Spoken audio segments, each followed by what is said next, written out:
नमस्कार। इस वीडियो में आप सभी का बहुत-बहुत स्वागत है। मेरा नाम कमल कुमार है और आपने देखना शुरू कर दिया है खेतों तक मौसम।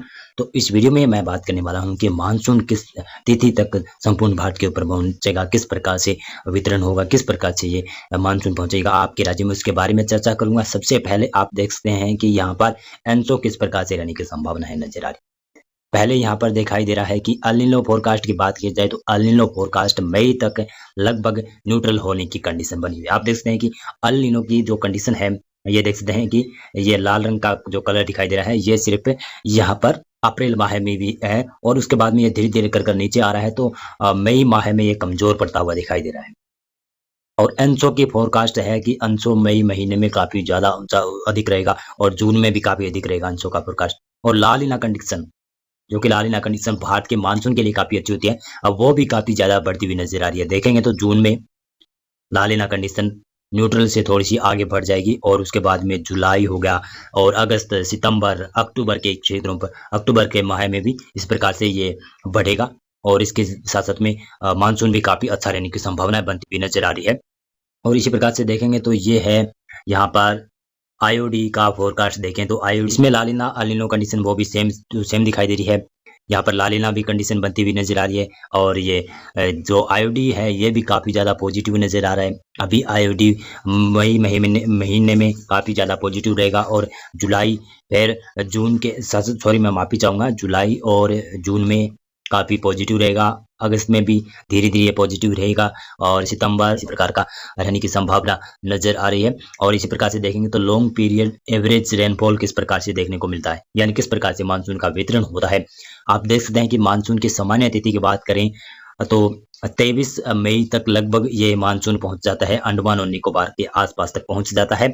और 19 और 29 मई तक मैं कह सकता हूं कि ये इधर सिंगापुर के आसपास के क्षेत्रों से को भी पार कर जाता है। और इसी प्रकार से देखेंगे तो 1 जून को संभावित जो तिथि है वो भारत के मैदानी क्षेत्रों के ऊपर पहुंच जाती है, लैंड रीजन के ऊपर पहुंच जाती है। 1 जून से देखेंगे तो यहाँ पर 1 जून से केरल में मानसून पहुंच जाता है और साथ साथ में 1 जून से 3 जून के बीच में पूर्वोत्तर भारत के अरुणाचल प्रदेश, नागालैंड तक भी मानसून पहुंच जाता है सामान्य तिथि के अनुसार। 5 जून को दक्षिणी कर्नाटक कवर हो जाता है, गोवा भी कवर हो जाता है।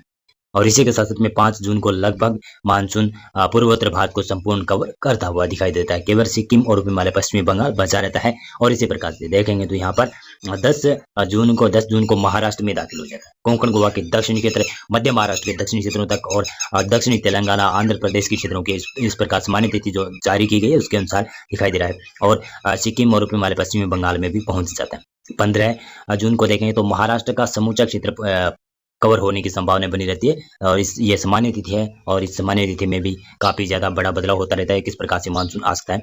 और इसी प्रकार से मैं बताती चलूं तो यहाँ पर 20 जून को गुजरात में मानसून पहुंच जाता है। मानसून तो गुजरात में 15 जून को भी पहुंच जाता है सूरत के आसपास, लेकिन 20 जून को ये संभावित जो तिथि जता रही है उत्तराखंड के भी उत्तर पूर्वी क्षेत्र है वहां पर और उत्तर प्रदेश के भी उत्तर पूर्वी वहां पर ये पहुंच जाता है। मध्य प्रदेश के मध्य क्षेत्रों को कवर कर उत्तरी भागों तक पहुंच जाता है।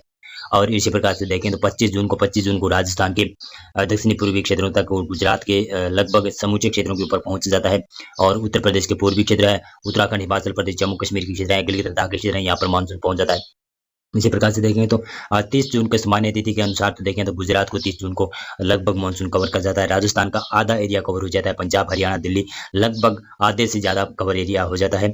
और इसी प्रकार से बता चलें तो 5 जुलाई जो सामान्य तिथि जारी की गई उसके अनुसार तो पूर्वी राजस्थान तक मानसून पहुंच जाता है और 8 जुलाई को लगभग समूचे भारत के ऊपर मानसून पहुंच जाता है। अब मेरा फोरकास्ट क्या है कि किस प्रकार से वितरण होगा, अब आगे आने वाला फोरकास्ट किस प्रकार से होगा, किस प्रकार से मानसून का वितरण रहने की संभावना है, उसके बारे में मैं आपको बता देता हूं। इससे 25 मई को आप देख सकते हैं कि मानसून लगभग यहाँ पर अंडमान और निकोबार के आसपास तक पहुंच जाता है। और इसी प्रकार से मैं बताता चलूं तो मानसून धीरे धीरे कर अपना आगे आगे बढ़ता है और 30 मई के आसपास मानसून लगभग कहता चलूं तो यहाँ पर लगभग ये श्रीलंका का पूरा एरिया कवर हो जाता है, अंडमान और निकोबार द्वीप समूह भी पूरा कवर हो जाता है और इधर म्यांमार के भी दक्षिणी क्षेत्रों तक मानसून पहुंच जाता है। इसी प्रकार से देखेंगे तो 1 जून को मानसून केरल में दाखिल हो जाता है, साथ में पूर्वोत्तर भारत के क्षेत्रों की तरफ भी दाखिल होने की संभावना नजर आ रही है और कुछ तमिलनाडु के क्षेत्रों में भी बढ़ जाता है मानसून। और इसी प्रकार से देखेंगे तो यहाँ पर 5 जून को सामान्य तिथि है। और इसके अनुसार तो गोवा के दक्षिणी क्षेत्र है और कर्नाटक के दक्षिणी क्षेत्र है, कुछ तमिलनाडु के पश्चिमी और दक्षिणी क्षेत्र कवर होते हैं। पूर्वोत्तर भारत में सिक्किम, हिमालय, पश्चिमी बंगाल और मेघालय के पश्चिमी क्षेत्रों को छोड़कर बाकी क्षेत्रों में ये मानसून पहुंच जाता है। और इसी प्रकार से देखेंगे तो 8, 9, 10 जून को इस प्रकार से मानसून में प्रगति रहती है। कोंकण, गोवा के दक्षिणी क्षेत्र, कर्नाटक का लगभग उत्तर पूर्वी क्षेत्रों को छोड़कर बाकी क्षेत्रों में बरसात की संभावना, या फिर ये कह सकता हूँ कि मानसून पहुंच जाता है। और रायलसीमा में मानसून दाखिल हो जाता है। तमिलनाडु के भी कुछ चेन्नई के आसपास के भाग है, वहां पर मानसून आना बाकी रहता है। लेकिन पूर्वोत्तर भारत का समूचा एरिया कवर हो जाता है, बरसात के साथ संभावना बन जाती है। और इस प्रकार से बरसात की संभावना बनेगी। इस प्रकार से ही कहूँ तो ये मानसून पहुंचता हुआ दिखाई दे रहा है। और इसी प्रकार से देखें तो 14 और 15 जून को मानसून महाराष्ट्र के कोंकण, गोवा क्षेत्र, मध्य महाराष्ट्र के साथ में मराठवाड़ा के दक्षिण क्षेत्रों को कवर कर जाएगा।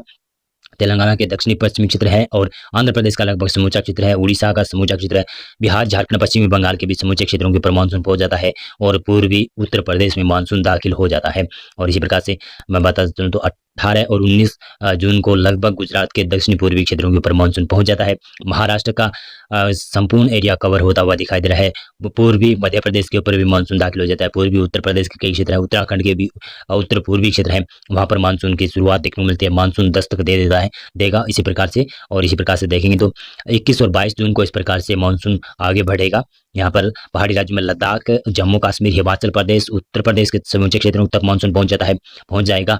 और दक्षिणी पूर्वी राजस्थान, गुजरात के भी दक्षिणी क्षेत्र, मध्य क्षेत्रों तक और लगभग मध्य प्रदेश का समूचा एरिया मानसून से ढक जाएगा। मानसून यहाँ पर पहुंच जाएगा इस प्रकार से। और 23 और 24 जून को इस प्रकार से मानसून की प्रकृति रहने की संभावना नजर आ रही है। आप देखेंगे तो राजस्थान के मध्य क्षेत्रों तक, पश्चिमी जो राजस्थान का क्षेत्र है जिसमें बाड़मेर के आसपास तक मानसून पहुंच जाता है।